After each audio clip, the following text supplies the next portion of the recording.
ज्ञान की यात्रा कब पूरी होती है? When does the journey of knowledge finish?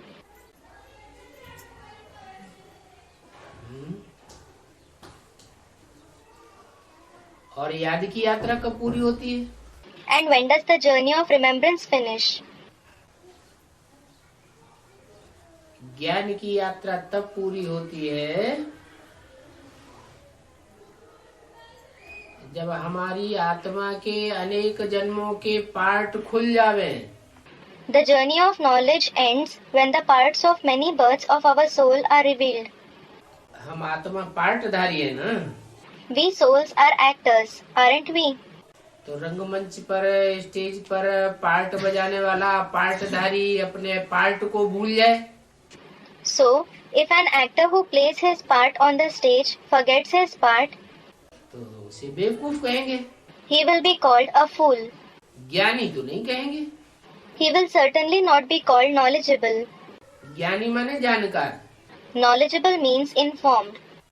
जाननहार तब कहें जब अच्छे से अपना पार्ट याद करके प्ले करे। He will be called Jananhar, meaning the one who knows when he remembers his part well and plays it. और हम आत्मा हैं, And we are souls. आत्मा अनेक जन्म लेती है, अनेक चोले बदलती है। A soul has many births. It changes costumes many times, जैसे रंगमंच पर चोले बदले जाते हैं, just as they change their costume on a stage.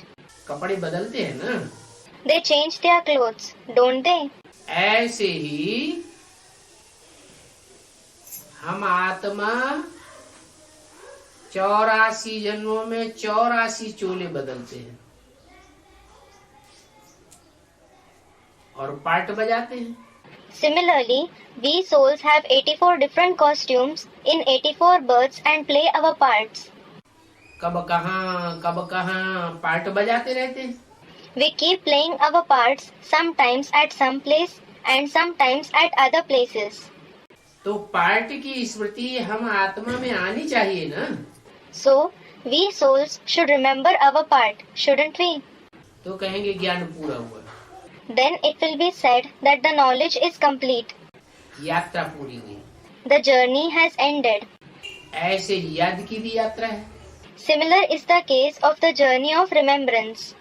जब 63 जन्मों के सारे पाप कर्म दग्ध हो जाएंगे, When all the sinful actions of the 63 births are burnt, भस्म हो जाएंगे याद की यात्रा से, when they are burnt into ashes through the journey of remembrance, तो हमको याद करने में तकलीफ होगी। फिर then will we face any difficulty in remembering? आत्मिक स्थिति में स्थित होने में कोई तकलीफ होगी ना। Will there be any problem in becoming constant in the soul conscious stage? नहीं होगी। No. क्यों? Why? अभी तकलीफ इसलिए होती है कि 63 जन्मों का जो हिसाब किताब जुड़ा हुआ है वो रील में घूम रहा है। Now we face difficulties because the reel of the karmic accounts of the 63 births is revolving.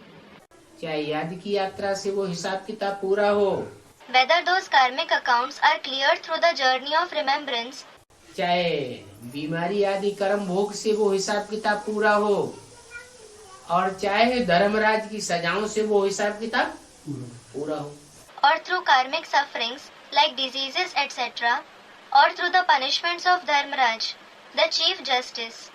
हिसाब किताब पूरा हुआ